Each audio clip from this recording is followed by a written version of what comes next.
आप सभी को राधे राधे, जय श्री कृष्णा। दोस्तों, आज की लीला कथा हमारे साथ शेयर की है होशियारपुर से कविता जी ने हमारे साथ शेयर की है। इस लीला कथा के माध्यम से ठाकुर जी ने बहुत अच्छा मार्गदर्शन हम सभी का किया है। दोस्तों देखिए, कुछ भक्त होते हैं जो लड्डू गोपाल की मानसिक सेवा करते हैं और कुछ ऐसी परिस्थितियां होती है जब हमारे घर में सूतक पातक चल लगता है मासिक धर्म के दौरान, या फिर हमें कहीं ऐसी जगह जाना पड़ता है जहाँ पर हम अपने बाल गोपाल को साथ नहीं ले जा पाते और हम उनकी मानसिक सेवा करते हैं। तो इस लीला कथा के माध्यम से ठाकुर जी ने यही संदेश अपने भक्तों तक पहुंचाया है कि मानसिक सेवा करने से क्या होता है, उसका प्रतिफल हमें क्या प्राप्त होता है और क्या मानसिक सेवा लड्डू गोपाल स्वीकार करते हैं, इसका साक्षात परिणाम ठाकुर जी ने स्वयं अपनी इस लीला कथा में दिया है। तो लीला कथा को अंत तक अवश्य ही सुनना और दोस्तों ज्यादा से ज्यादा शेयर करना। होशियारपुर में रहने वाली कविता जी कहती हैं उनके घर में काफी समय से ठाकुर जी की सेवा हो रही है। पहले उनकी सासू माँ करती थी, अब कविता जी के घर पर एक नहीं, दो नहीं, बल्कि 3 लड्डू गोपाल हैं और एक छोटी सी किशोरी जी हैं। बड़े ही प्रेम भाव से वे अपने बाल गोपाल की सेवा करती हैं। काफी दिनों से पूरा परिवार ठाकुर जी से वृंदावन बुलाने के लिए प्रार्थना कर रहा था। सभी लोग चाहते थे कि वह बांके बिहारी जी के दर्शन के लिए जाएं। होली का पर्व पूरे देश में धूमधाम से मनाया जाता है, लेकिन वृंदावन में होली के पर्व की अलग ही बात होती है। तो कविता जी कहती हैं इस बार उन लोगों ने यह प्रोग्राम बनाया कि वे वृंदावन जाकर बिहारी जी के साथ होली मनाएंगे और उन्होंने इसके लिए अपने बाल गोपाल से प्रार्थना की, लड्डू गोपाल से प्रार्थना की। देखिए, हम सभी जानते हैं कि वृंदावन हम तभी जा सकते हैं जब हमारी बाल गोपाल की मर्जी होती है, जब हमें ठाकुर जी बुलाते हैं। अन्यथा आप कितना भी प्रोग्राम बना लीजिए, कोई ना कोई अड़चन अवश्य ही आएगी। जब तक वहां से आपके लिए बुलावा नहीं आएगा तब तक आप वृंदावन नहीं जा सकते। इसी प्रकार से कविता जी कहती हैं कि काफी बार उनका प्रोग्राम बना, लेकिन हर बार किसी ना किसी कारण से कैंसिल हो जाता था। इस बार उन्होंने अपने बाल गोपाल से प्रार्थना की कि हे लड्डू गोपाल, कृपा करके हमारी मनोकामना पूर्ण कीजिए। इस वर्ष हम आपके वृंदावन में जाकर होली का पर्व मनाना चाहते हैं। तो बाल गोपाल ने भी इस बार कविता जी की जो यह प्रार्थना है वे स्वीकार कर ली। कविता जी कहती हैं कि हमारी पड़ोसी जो 7 मार्च को वृंदावन जाकर आए थे, उन्होंने आकर बताया कि वहां पर बहुत ज़्यादा भीड़ है, भक्तों का बहुत बड़ा सैलाब उठा है। वहां पर सभी लोग बिहारी जी के साथ होली मनाने के लिए गए हैं। इस वजह से वृंदावन में बहुत ज़्यादा भीड़ है, लेकिन फिर भी वहां जाकर अलग ही आनंद की अनुभूति होती है। वहां जाकर होली मनाकर ऐसा लगता है जैसे हमने सचमुच बिहारी जी के साथ साक्षात दर्शन करके होली मनाई हो। मन को एक अजीब सी शांति मिलती है। कविता जी कहती हैं पहले तो हमने यह प्रोग्राम बनाया था कि हम अपनी किशोरी जी और तीनों लड्डू गोपाल को भी साथ लेकर जाएंगे और वृंदावन में उन सब के साथ बिहारी जी के साथ होली मनाकर ही वापस आएंगे। लेकिन जब उन्हें पता चला कि वह वहां पर बहुत अधिक भीड़ है, तो कविता जी कहते हैं मेरी सासू माँ और मैंने आपस में बात की। तो हमने कहा वहां भीड़ है, हमारे ठाकुर जी को, हमारे लड्डू गोपाल को कोई परेशानी ना हो जाए। अगर भीड़ में वह हमारे हाथ से छूट गए, उन्हें चोट लग गई या वह खो गए, इस डर के कारण कविता जी कहते हैं कि हमने फैसला किया कि हम ठाकुर जी को मानसिक रूप से लेकर जाएंगे और होली के दिन की सारी व्यवस्था उनके लिए करके ही जाएंगे। अब कविता जी कहती हैं कि 10 मार्च को हम वृंदावन के लिए निकलने वाले थे। हमने ठाकुर जी के लिए, किशोरी जी के लिए उनके पास नई पोशाक रखी है, एक लोटा जल रखा, उनमें तुलसी दल डाला, उनके पास लड्डू एक डब्बे में बंद करके रखे, तुलसी पत्ता रखा और साथ ही साथ उनके साथ गजिया और रंगों की थाली सजाकर उनके पास रख दी। ठाकुर जी ने सोने का बिस्तर भी ठाकुर जी के सामने रख दिया। खाने के बर्तन, ठाकुर जी के स्नान के पात्र जो थे वो सब उनके पास अच्छी तरह से रखकर, रंगों की थाली ठाकुर जी के बीच में रखकर उन्हें होली के लिए पोशाक धारण कराकर, जो सफेद रंग की पोशाक, हल्के रंग की पोशाक होली के दिन धारण कराते हैं, वो पोशाक धारण कराकर कविता जी कहती हैं हमने अच्छे से पूरी तैयारी कर ली और अपने बाल गोपाल के पास बैठकर मेरी सासू माँ ने, मैंने और मेरे पति ने और बच्चों ने हाथ जोड़कर उनसे आज्ञा ली कि हे ठाकुर जी, मानसिक रूप से हमारे साथ वृंदावन होली मनाने के लिए चलिए।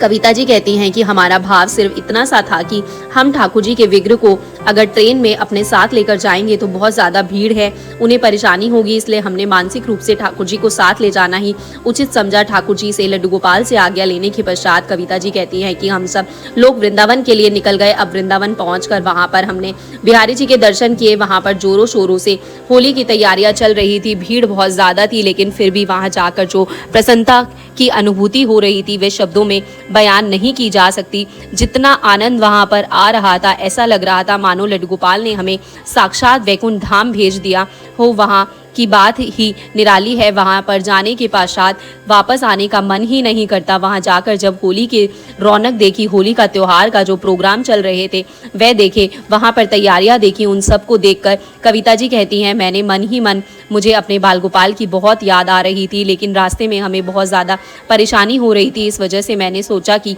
सही रहा हम ठाकुर जी को मानसिक रूप से लेकर आए हैं। कोई भी समय ऐसा नहीं गया जब मैंने लड्डू गोपाल के जाप नहीं किए, उन्हें याद नहीं किया। लेकिन फिर भी वृंदावन में प्रवेश करने के पश्चात कविता जी कहती हैं बार बार मुझे अपने बाल गोपाल की, माधव की, कन्हैया की, जो मेरे तीनों लड्डू गोपाल हैं और मेरी छोटी सी किशोरी हैं, उनकी बहुत ज़्यादा याद आ रही थी और ऐसा लग रहा था जैसे कि वह भी यहाँ पर आना चाहते थे। उसी समय मैंने अपनी आंखें बंद की, उनका ध्यान किया और उन्हें पुकारा और कहा कि आप भी वृंदावन आइए और हमारे साथ होली का आनंद लीजिए।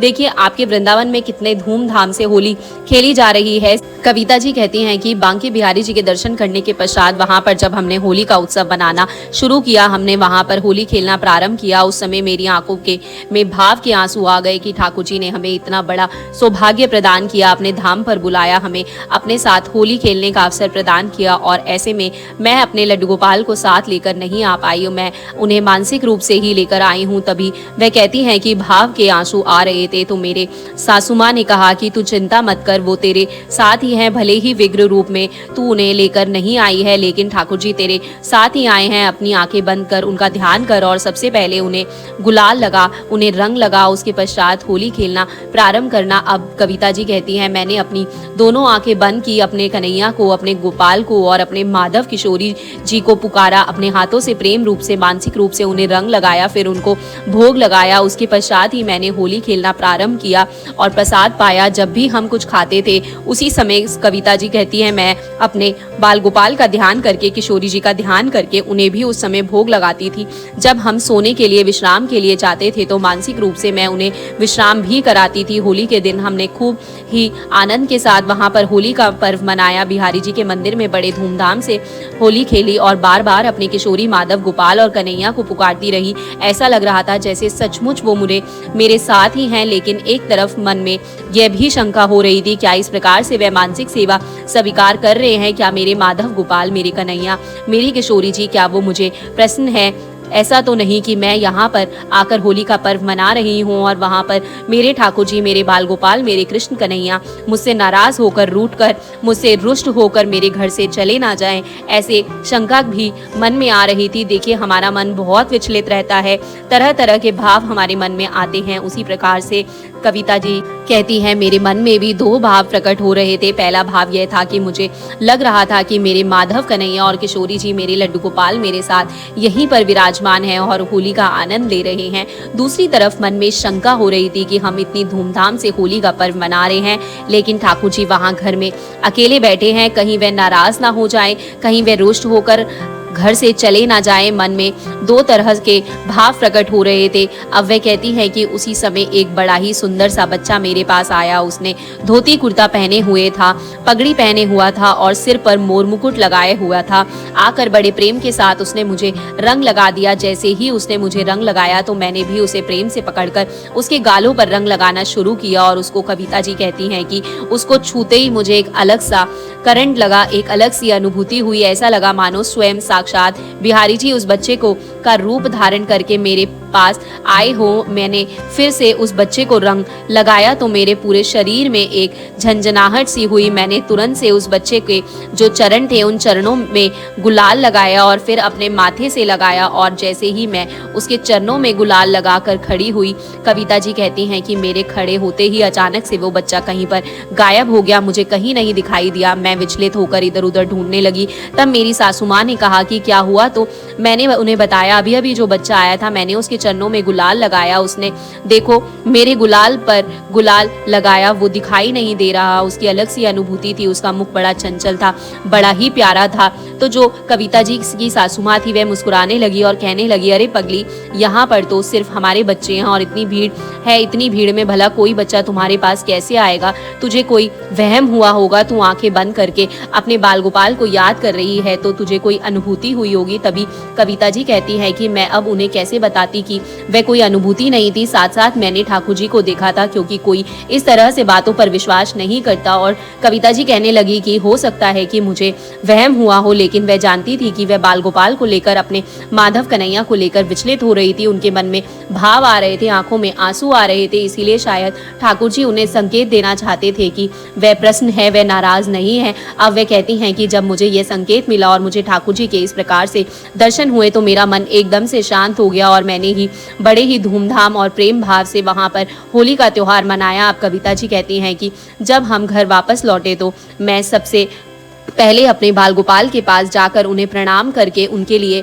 जो उपहार लेकर आई थी वह देने के लिए मंदिर में गई, और मंदिर में जाते ही अचानक से बड़ी जोर से मेरी चीख निकल गई। कविता जी कहती हैं कि मैंने अपने मंदिर में उस दिन वृंदावन के आने के पश्चात जो दृश्य देखा उसे शब्दों में बयान नहीं किया जा सकता कि नहीं ही आप लोगों को इस बात पर विश्वास होगा, लेकिन मैं सभी को बताना चाहती हूँ कि उस दिन मेरे घर पर क्या हुआ। जैसे ही मैंने मंदिर में प्रवेश किया तो मैंने देखा वहाँ पर जहाँ मेरे माधव, गोपाल और कन्हैया और किशोरी जी बैठे हुए थे, और मैंने उनके पास जो रंग गुलाल रखा था वो सारा का सारा गुलाल ठाकुर जी के यानी सारे लड्डू गोपाल और किशोरी जी के ऊपर लगा हुआ था, जबकि मैंने उन्हें रंग नहीं लगाया था। जाते वक्त सिर्फ उनके पास रंग रखा था और सोचा था कि मैं मानसिक सेवा के अनुसार ही उनको होली के दिन रंग लगाऊंगी, और मैंने ऐसा ही किया था। लेकिन जब मैंने मंदिर में प्रवेश किया तो लड्डू गोपाल के ऊपर, माधव के ऊपर, कन्हैया के ऊपर और किशोरी के ऊपर रंग लगा हुआ था। उनका पूरा सर, उनकी पूरी पोशाक रंगों से मैं इस प्रकार से रंगी थी मानो उनके साथ बड़ी धूमधाम से होली खेली गई है। जब मैंने यह दृश्य देखा तो मेरी चीख निकल गई। मुझे ऐसा लगा कि अवश्य ही घर में किसी ने प्रवेश किया था। एकदम से मुझे घबराहट भी हुई। मेरी चीख सुनकर मेरी सासू माँ, मेरे हस्बैंड मंदिर के अंदर आए और मैंने उन्हें कहा कि यह देखो, माधव, कन्हैया और गोपाल, किशोरी जी सबके ऊपर रंग डाला हुआ है। ऐसा लग रहा है मानो किसी ने इन्हें रंगों में रंग दिया है। साथ ही साथ जो रंगों की थाली रखी थी, कविता जी कहती हैं उस थाली में छोटी छोटी उंगलियों के निशान भी थे, जिनको देखकर हम बड़े ही आश्चर्यचकित हो रहे थे। जो गुजिया थी, लड्डू का भोग हमने वहां रखा था, वो गुजिया और लड्डू गोपाल का भोग जो था इस प्रकार से बीच में टूटा हुआ था जैसे कि किसी ने उसे ग्रहण किया हो। और यह इतना बड़ा आश्चर्यजनक चमत्कार देखकर हमारी आंखें फटी की फटी रह गई। अचानक से मेरी सासू माँ ने कहा कि बहू, हमारे घर में किसी और ने प्रवेश नहीं किया, बल्कि साक्षात तेरे माधव, गोपाल और कन्हैया और तेरी किशोरी जी आए थे। तो मानसिक सेवा के दौरान जब जब तू उन्हें भोग लगा रही थी, वो बड़ी प्रसन्नता के साथ भोग भी ग्रहण कर रहे थे। देख, ध्यान से देख, छोटी छोटी उंगलियों के निशान हैं, और ये छोटी छोटी उंगलियों के निशान किसी और के नहीं बल्कि माधव, कन्हैया और गोपाल के हैं, किशोरी के हैं। हम बड़े ही सौभाग्यशाली हैं कि साक्षात ठाकुर जी घर में विराजे और विराज कर उन्होंने होली का पर्व मनाया, भोग स्वीकार किया। देख, तेरी मानसिक सेवा स्वीकार हो गई। चिंता कर रही थी कि ठाकुर जी नाराज होंगे, गुस्से में होंगे, उन्होंने साक्षात प्रमाण दिया है कि वो मानसिक सेवा से प्रसन्न थे, कोई नाराज नहीं थे, और उन्होंने तेरी सारी सेवाएं स्वीकार की। बल्कि वृंदावन जाकर होली का पर्व मनाने के दौरान एक पल भी ऐसा नहीं गया जब तूने माधव, कन्हैया और गोपाल, किशोरी को याद न किया हो।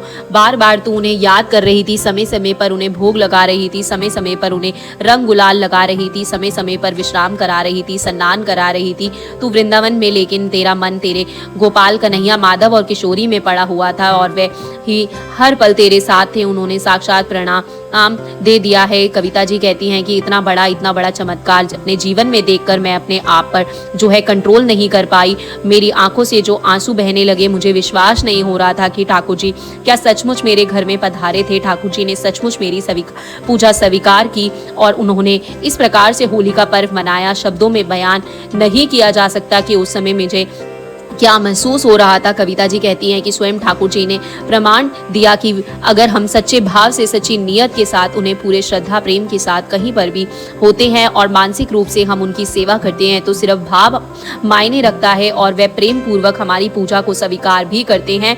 कविता जी कहते हैं कि उन छोटे छोटे से हाथों के निशान को देखकर, उन्हें छूकर एक ऐसी अनुभूति हो रही थी जैसे कि ठाकुर जी ने मेरी भक्ति का फल मुझे प्रदान किया। उन छोटे छोटे निशान पर हाथ लगाने से छूने से अनुभूति हो रही थी कि वे मेरे ठाकुर जी के चरणों के निशान है, वो मेरे ठाकुर जी की उंगलियों के निशान है और उस दिव्य अनुभूति को शब्दों में बयान नहीं किया जा सकता। इतने बड़े चमत्कार को देखकर कविता जी कहती हैं कि उनकी आंखें भर आई, उनकी सासू माँ की जो आंखें भर आई और उनके हस्बैंड ने भी नमस्तक होकर ठाकुर जी के चरणों में शीश झुकाया। पूरे परिवार ने ठाकुर जी के चरणों में शीश झुकाया और उनकी लीला को प्रमाण किया। तभी तो उन्हें लीलाधर कहते हैं। जब हमारे ठाकुर जी, हमारे लीलाधर इतनी बड़ी लीला रचते हैं, उस समय जो भक्त है वह भाव विभोर हो जाता है।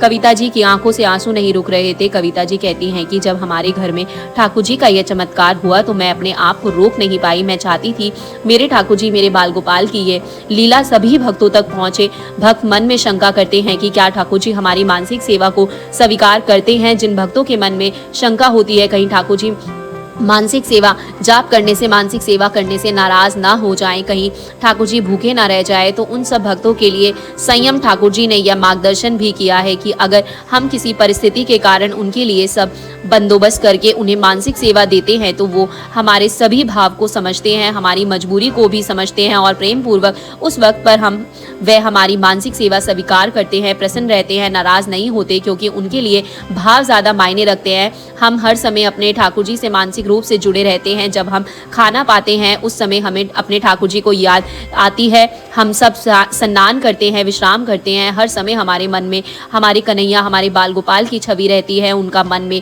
ध्यान रहता है, उनके मानसिक जाप होते रहते हैं। तो उन मानसिक जाप से, उन मानसिक सेवा से हमारे ठाकुर जी प्रसन्न रहते हैं। तो कभी भी ऐसी परिस्थिति आए तो हमें घबराना नहीं चाहिए, ठाकुर जी से प्रेम पूर्वक सारी व्यवस्था करके उन्हें मानसिक सेवा देनी चाहिए। और जिस प्रकार से मानसिक सेवा प्राप्त करने के पश्चात ठाकुर जी ने प्रसन्न होकर कविता जी के घर पर लीला रच दी। कविता जी ने यह लीला कथा इसीलिए शेयर की है ताकि जो भी भक्त है, जो भी लड्डू गोपाल की सेवा करते हैं, किसी कारणवश कहीं दूर यात्रा पर जाते हैं, ठाकुर जी को साथ नहीं ले जा पाते, उन्हें घबराने की आवश्यकता नहीं है। उन्हें ठाकुर जी के लिए सब बंदोबस्त करना है और फिर ठाकुर जी के मानसिक जाप और मानसिक सेवा लगातार करते रहना है। जिस प्रकार से कविता जी की मानसिक सेवा ठाकुर जी ने स्वीकार की, उसी प्रकार से वो आपकी सेवा भी स्वीकार करेंगे।